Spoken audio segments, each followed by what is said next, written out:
Hay extorsiones por todos lados en Guatemala, extorsiones que se generan en la mayoría de los casos, ya lo ha mencionado Julio Talamonti, desde las cárceles. Pero hoy hay una situación particular, especial, distinta. Talamonti, buenas tardes. Buenas tardes, Andri, buenas tardes, televidentes. Sí, y es que estamos hablando de una clásica situación de requisa. En este caso, en la cárcel preventiva de mujeres de Quetzaltenango, la cual se encuentra, por cierto, Andri, en pleno centro. Es una casa que no llena las condiciones. Y lo que se logró ubicar ahí, podemos ver las inmediaciones precisamente de lo que es esta casa y la requisa. Lo que se encontró es lo clásico, es decir, teléfonos celulares desde los cuales se estaba extorsionando. La pregunta ¿es una cuestión común extorsionar desde las cárceles? ¿Se trata del quehacer de las pandillas? ¿Se trata del quehacer de imitadores? ¿Son estructuras propias de mujeres o están ligadas siempre a los hombres? Entonces ahí tenemos el tema. Tantas preguntas que has planteado ahora, Talamonti, y es difícil responder a todas en un tiempo tan corto, pero tomemos algunas. Estas cárceles, la primera, de respuesta quizá muy corta. Sí. ¿Esta cárcel es del sistema penitenciario o es una carceleta perteneciente a la municipalidad?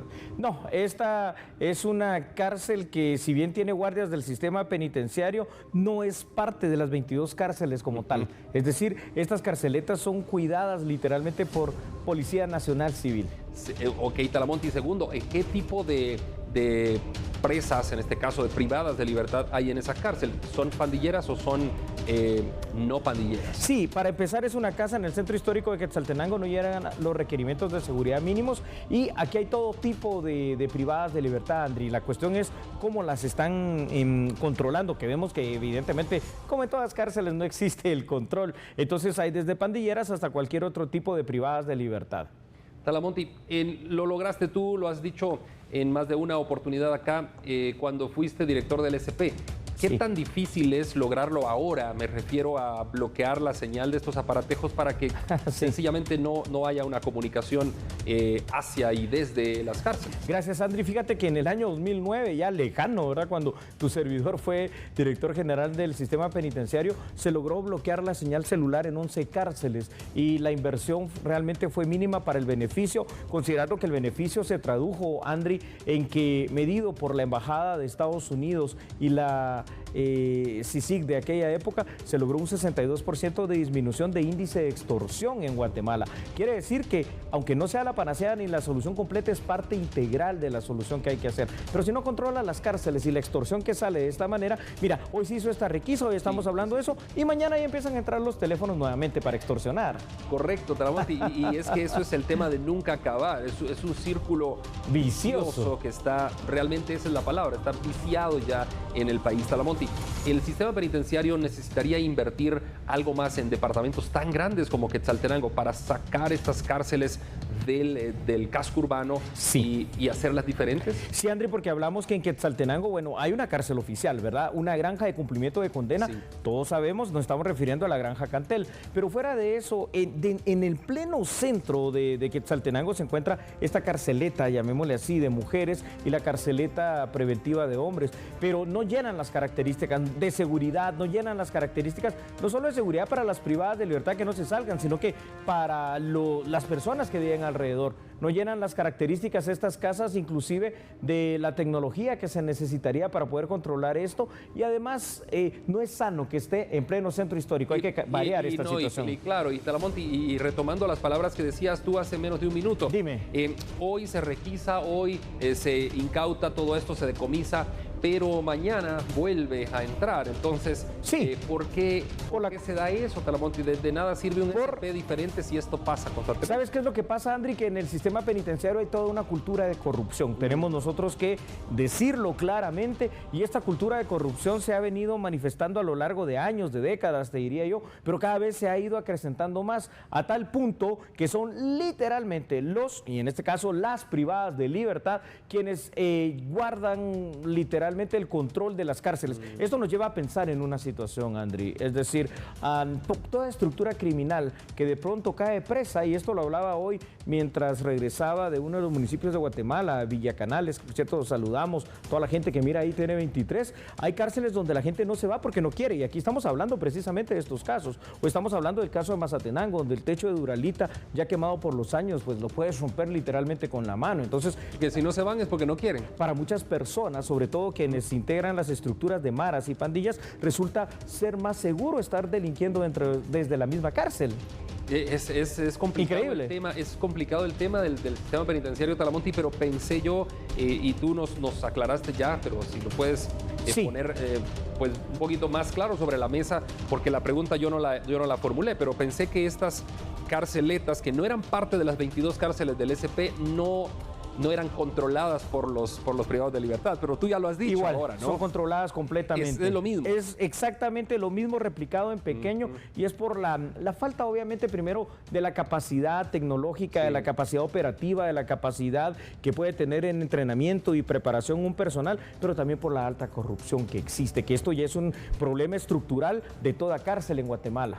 Talamonti, un par de minutitos, hablemos de seguridad. ¿Qué hacer ante una llamada de extorsión? Lo primero que tienes que hacer, Andri, es, número uno, no continúes escuchando la llamada, cuelga inmediatamente. Luego, trata de ya no contestar ese teléfono un par de días, por lo menos. Número dos, ¿verdad? Y número tres, haz la denuncia inmediatamente, como muchas personas deben de hacerla, ante el Ministerio Público. Eso es lo correcto. Denunciar y no seguir el juego de la extorsión. Así es. Las mujeres juegan un papel fundamental, Talamonti, no solamente en el crimen per se, en cometer ese desmembramiento de personas, que tú ya lo has dicho aquí, que son las que llevan la bandera, ¿no? Sino en todo, prácticamente en la administración del crimen, en la llamadas a extorsión, en el cobro de las mismas. ¿Por qué las mujeres cada vez se involucran más? A ver, esto tenemos que entenderlo. Por ejemplo, en el tema de las pandillas, antes, ¿te recuerdas cuando empezamos este segmento allá, en el que ya parece lejano 2016, 17 por allí? Cierto.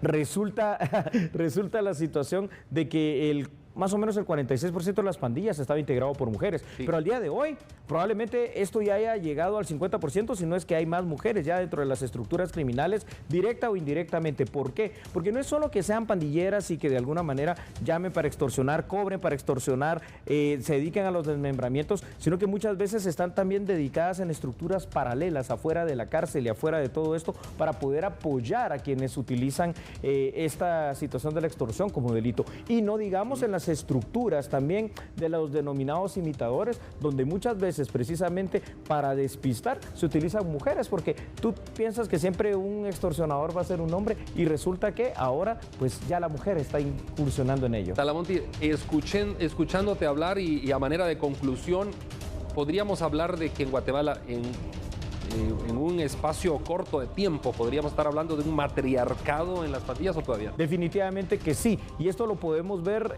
primero en la sociedad guatemalteca. 53% de la sociedad guatemalteca está integrado por mujeres. Las pandillas cada vez más, y ahora ya voy a concluir, se han nutrido de mujeres dentro de sus filas, así como de menores de edad, hombres y mujeres, y vamos a ver cómo la evolución propia de la pandilla, de vestimenta, de vestuario, de jerga, de ya no tatuarse, de muchas otras cosas más y delinquir, se va a trasladar inmediatamente a que hayan más mujeres dentro de las pandillas. Más mujeres dentro de las pandillas. Así todavía es. El control total de las mismas no lo tienen, ¿verdad? No. Todavía son quizá pequeñas clicas, pequeñas células las que están gestándose ahora por mujeres. Hay que ver que las pandillas es un fenómeno criminal que data de mediados de la década de los 80, cuando nacen allá en Los Ángeles y se trasladan después acá hacia Centroamérica. Desde entonces ha habido una evolución. Si bien es cierto, hoy integran, son un fuerte número, todavía no tienen todas un puesto de mando. Dentro de 5 o 10 años vamos a estar hablando exactamente de lo contrario, y ahí sí se podrá hablar de esa evolución de la pandilla en cuanto a un matriarcado, literalmente integrando la rueda del barrio, los 9, integrando quienes de alguna u otra manera son aquellos encargados de dirigir las acciones criminales de las pandillas. Bueno, Talamonti, muchas gracias, gracias por el Andri. análisis. Escuchándote hablar, digo yo, Juan Viejo soy, porque hemos hablado de 1980 para acá, del surgimiento de pandillas, y según un medio de comunicación español en línea dice que ya eres anciano, tú. Ancianos de 40 y 50 años, entonces aquí estoy, ya soy anciano de 40 años, yo tengo 45. Ya somos ancianos. ancianos con Julio Talamonti, más Bravo. de 40 ancianos. Bueno, esto es en relación a la vacuna COVID-19 que un medio saca, que los ancianos de 40 para arriba ya nos podemos vacunar si estuviéramos en Europa. Imagínense usted, ya nos dijeron ancianos. Ancianos. Pero bueno, así Gracias, nos España. despedimos, Talamonti, nos despedimos. Nos despedimos, Haz Andri. tú, por favor, ahora la invitación para tu programa de las 9. Muchas gracias, Andri. Como siempre, un honor haber compartido este segmento contigo y con ustedes allá en casa. Por favor, el análisis de la noticia acá, precisamente en TN23, no se lo pierda.